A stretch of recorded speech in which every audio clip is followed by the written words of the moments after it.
রাসূলুল্লাহ সাল্লাল্লাহু আলাইহি ওয়াসাল্লাম বলেন, সেই ব্যক্তি প্রকৃত মুসলিম যার মুখ ও হাত থেকে অন্য মুসলমান নিরাপদ থাকে। সহিহ বুখারী।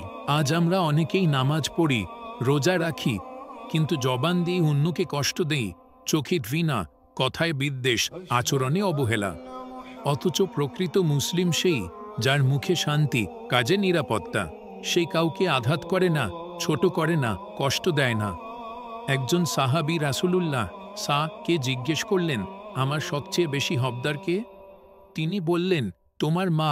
সাহাবী আবার জিজ্ঞেস করলেন, তিনি আবার বললেন, তোমার মা। তৃতীয়বারও বললেন, তোমার মা। আর চতুর্থবার বললেন, তোমার বাবা। এটা কি শুধু কথার সৌন্দর্য?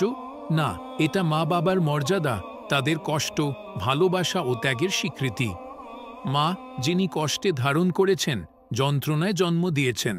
বাবা, যিনি দিনের পর দিন শ্রম করে আমাদের জীবনের ভিত গড়েছেন।